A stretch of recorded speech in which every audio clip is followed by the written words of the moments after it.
Hey guys, this is Lauren from Writer, Reader, Debater, and I am here with a promised review. I would like to apologize for the light, as I do in just about every video. It is getting dark outside, but I had a minute to film, and so there's light on this side of my face, and then on this side, that's why there's all this shadow, because I only have one light, and so, yeah. Anyway, so the book that I'm going to be doing the review on, as I'm sure you can tell by the title, is Magonia by Marie de Havana Headley. I can never say her middle name, ever. It's super hard. So, this book is about a girl named Aza who has this mysterious illness that makes it incredibly hard to breathe. Not a single person in the world has this. It's a unique illness. The doctors aren't really sure what to do, but so she's just kind of living. At school, no one really talks to her, and their interactions are kind of those of like, oh yes, we know you're gonna die, so we're just gonna be nice to you, and we're gonna pity you, but we're not gonna be your friends. She has one friend, and his name is Jason, and Jason's pretty cool. Now, one day, Aza is in class, and she looks outside, and she sees a ship in the sky, and that ship seems to be calling her name, or someone on the ship seems to be calling her name, and everybody else thinks that she's just imagining things, that, you know, it's just her medication that's causing these hallucinations, but Aza isn't so sure. And then one day, the doctor is looking at her chest. There's an MRI, and he realizes that there is a feather in her chest, which is quite strange. Feathers are not supposed to be in human chests, so it's quite strange that this is happening, and that no one's seen it before. It's a pretty big feather. She didn't inhale a feather. Anyway, so very strange circumstances. Well, eventually, very early on in the book, actually, she's taken up into the sky where there's this world called Magonia, where birds can morph into these weird human-bird hybrids, and people have strange features. They have blue skin, and they cry black tears, and for the first time in her life, she can breathe. So that's essentially what the story is about. I found this book so strange. Seriously, there were times where I was like, what the heck is even going on? For about the first half of the book, I didn't know what to do with this book. I just had absolutely no idea what to do with this book.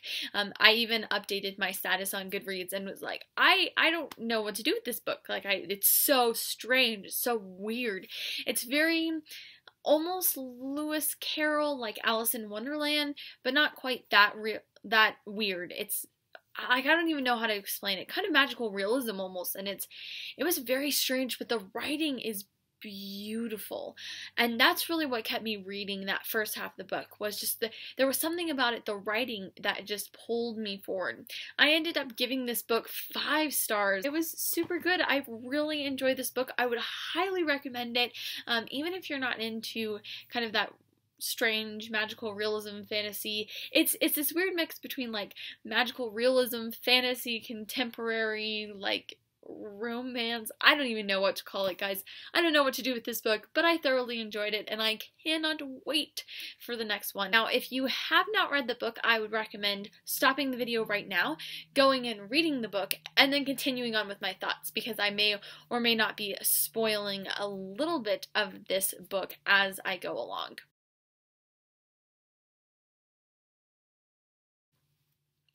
So, starting off with starting off with just one criticism. If I did have one criticism for this book, it would be that there were parts that seemed too fast, or that they felt underdeveloped. There were a couple times throughout the book where I wished that the author would have developed the story a little bit more. When she's on the ship, when Aza is on the ship, she just, I don't know, the way she adapts to it, seems just unrealistically fast, and it's not very well developed. It's not explained at all why she suddenly accepts the fact that she's on this ship. She now has blue skin, and, you know, she's not who she thought she was. But that's not really explained. And there were just several parts that I felt could really have been developed more. When Jason goes to find Aza, because he sees the ship, and he goes to find her, and like, I don't know, I missed that he was even there. Like, I knew he was going to go to find her, but then all of a sudden he was in a different country. And I don't know, some of it did feel a little too fast. But that's kind of my one criticism for this book. Let's talk about characters real quick. Now, the characters were pretty fantastic. There's Aza, of course, and Jason. That the book switches between their POVs, their point of views, between Aza's and Jason's, and it's quite interesting because with Aza we see her, she's able to breathe for the first time. She's on this ship. It's very strange. And then Jason, who has just buried his best friend, but he doesn't believe that she's dead. He believes that she saw a ship in the sky and that she's probably in Magonia. And so that was really interesting to see that. Okay, and then there is Zal, who is the ship's captain, and she is Aza's real mother, her birth mother, and she's kind of crazy, and I thought that whole storyline was really good. In essence, the characters were very well developed. For the most part, I felt that there were bits of conflict or relationships that I thought could have been developed more and explained more. There's a character, and his name is slipping my mind, but he is Aza's, like, soul singer, and so he's supposed to sing with her. And, like, their relationship is really cool. Oh man, I just wish it would have gone in more in depth, and I don't think it would have taken too much away from the story, as long as it wasn't too much. But again, there goes back to that one criticism. But yeah, everybody seemed fairly well developed. We as the reader just didn't get to really get in depth with that conflict and that backstory, which I think is fine. I know that this is going to be a series, so maybe there's a chance that we'll be able to develop those characters and those relationships and those conflicts a little bit more. I was really interested to see, and at this point, seriously, if you haven't read the book, please stop, because I'm just about to spoil the ending. But when Aza comes back and she gets into her new skin, and she goes home with Jason, I'm really curious to see how Aza and Jason's relationship turns out, and then also what's going to happen with the people on the ship, with the boy whose name I cannot remember. Anyway, that's going to be super, super interesting. I'm super excited for that.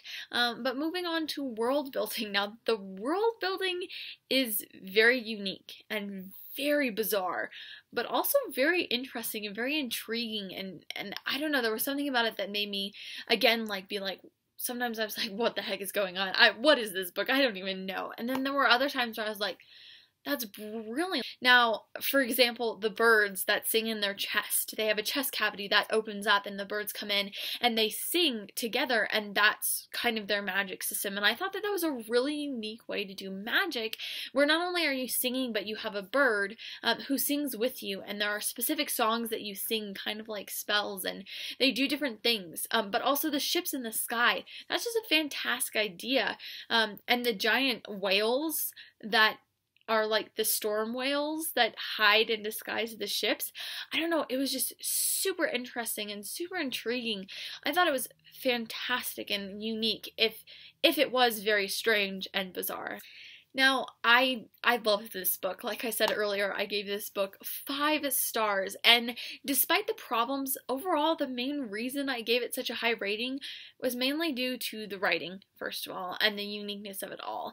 And despite the problems, despite the fact that some of it felt like it was skipping around and it wasn't as developed as I wanted it to be, whether it be in the relationships or the storyline or whatever it is, I closed the book and was craving more. And for me, those things, if it keeps me turning the page despite not really, despite having problems with the story.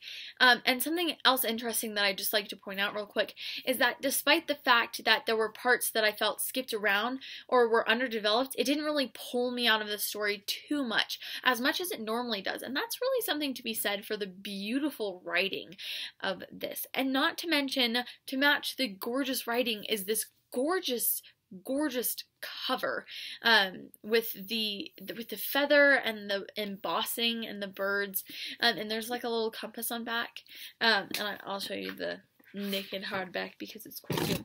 So I don't know if you can see that, but there's like an embossed of the feather, and then that's still in foil, and it's sunken in. I don't know, what is that called, where it's like a depression.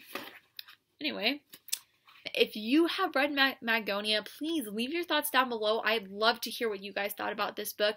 And if you like this video, please like and subscribe, and I will see you guys next time in my next rapid fire review. Thanks for watching, and I'll see you guys later.